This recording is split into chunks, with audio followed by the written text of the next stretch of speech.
We're in the Boundary Waters Canoe Area Wilderness. We have entered in at entry point 9, which is the Little Indian Sioux River south entry point right off of the Echo Trail in the far kind of western portion of the Boundary Waters. We're actually in what's called the Little Sioux Indian River unit of the Boundary Waters. It's one of 3 units of the 1.1 million acre wilderness area that is the Boundary Waters Canoe area. This is my first canoe trip of the season. It is supposed to be, I mean, at least by the calendar, it's still spring. And because it's still spring, then the temperatures should be kind of like averaging in the 50s and the 60s in the days, with lows at night probably in the 40s and maybe even the 30s, but it is anything but that. It was over 80 degrees today. It's still probably 75, 76 degrees. As you can see, the sun is just beaten down. And it's already been kind of an exciting day, a really exciting day. I got a late start. I didn't get on the water until 4 o'clock, which is very unusual for me. And just before I got on the water, I saw a very disturbing billow of smoke right about where I was planning on going to camp, or at least in the trajectory of my canoe trip. And just as luck would have it, the forest ranger came by to post a sign telling people that there's a forest fire, and the forest fire is about 3 miles away from where I'm planning to camp tonight. But apparently, it's a really small forest fire. It was started by lightning just a couple of days ago, and the Forest Service wasn't too concerned about it. But then today, the winds came from the south, and they were pretty strong, and they kicked that fire up quite a bit and started to push it to the north toward the Echo Trail. And it must be threatening the road, or it must be threatening some structures, because now the Forest Service is engaged in fire suppression efforts. I've been seeing some of those big cargo planes that pick up water from lakes and drop it on the water. I've been seeing them fly around the billow of smoke. And the billow of smoke has died down quite a bit, so they must be putting the fire out now. But he said that there's nothing to worry about. He said that at most the fire is going to keep pushing south, or pushing north from the south winds, and that tomorrow the wind is going to shift, and when the wind shifts tomorrow, it'll be coming from the west, and so it'll push the fire to the east. And then he reported that the area around the fire has all been gone through prescribed burns, so he thinks it's a really super manageable fire. The primary mission of this trip is to paddle to Bootleg Lake tonight. Hopefully I'll make it before dark. I need to kind of move pretty fast in order to be able to make it by dark. But the general plan was to start at the entry point, head down the Little Indian River going south, to eventually portage over the Sioux Falls, which is where I'm at right now. I've got the Sioux Falls behind me, and I'm about ready to portage over those.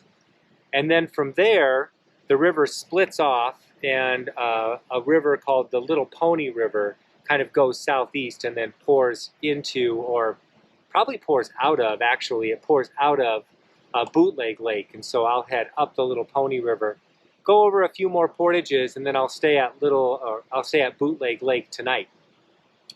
And that'll be my first night. And then tomorrow morning, I will do 2 really big portages over to Little Trout Lake, and then on Little Trout Lake, I'll paddle to Big Trout Lake, and then from Big Trout Lake, I will portage over to Pine Lake, and then I will camp for my second night. After that, I'll try to get up really super early when I'm on Pine Lake, and then paddle up the Pine Creek. Hopefully we'll see some moose early in the morning, but it should be a really nice paddle. So I'll paddle up the Pine Creek, and by up I mean I'll paddle north on the Pine Creek, and then portage and paddle my way over to Cummings Lake, and then get to Cummings Lake, and that'll be the 3rd night of camping. And then the 4th night of camping will take place on Bootleg Lake. So I'll leave Cummings, I'll go back on the Little Indian River, except this time I'll be heading north on the Little Indian River rather than heading south on the Little Indian River. And I'll again stay at Bootleg Lake. I'll have to do that one big 200 plus rod portage twice to both get out of and into Bootleg, but it's just a strange kind of anomaly that this part of the Boundary Waters doesn't have very many campsites. And the only two campsites that are anywhere near the Little Indian River are the two on Bootleg. And so either you have to camp on Bootleg or you have to portage over to Little Trout and you have to camp on Little Trout. So I'll be coming back this way, actually. I'll be coming back. I'll portage down these falls on my last day, and then I will paddle back to the vehicle. And then that will conclude my first canoe trip of 2021. So the primary mission of this trip is just to take what this forest ranger called an ambitious paddling trip in the Little Indian River unit of the Boundary Waters Canoe Area Wilderness. But I really do kind of have to paddle pretty hard. It's been a slog so far today. I haven't made it very far so far. And I've had trouble because there's just that really strong wind coming out of the south, and luck would have it that I'm on this large river headed straight south. So I've had a few reprieves when the river bends east or when it bends west.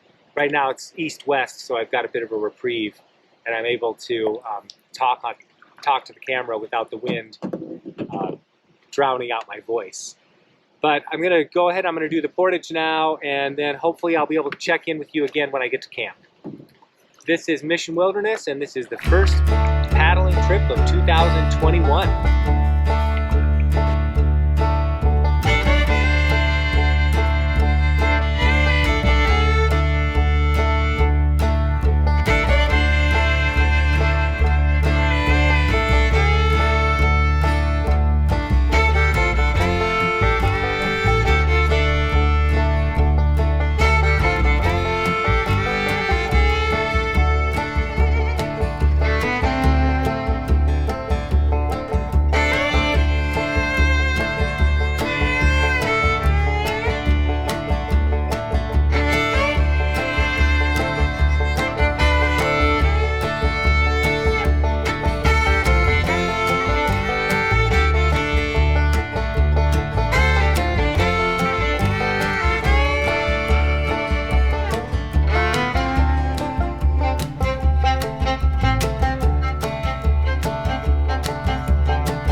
Wow, what a day.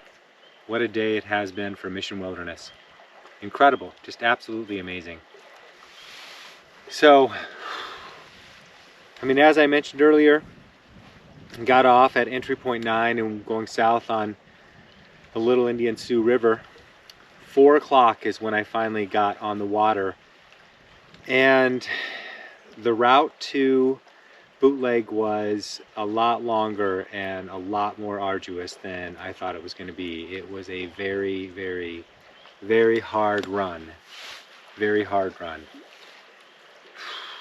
I haven't calculated the number of miles. It's probably about 10 miles, but the difficulty really came in once I got to the Little Pony River, because although it was spectacularly beautiful, I mean, just absolutely gorgeous. I mean, everything from open fields of muskeg filled with leather leaf, all in bloom, to, you know, tight little sort of corridors of spruce and tamarack and jack pine hanging over the water.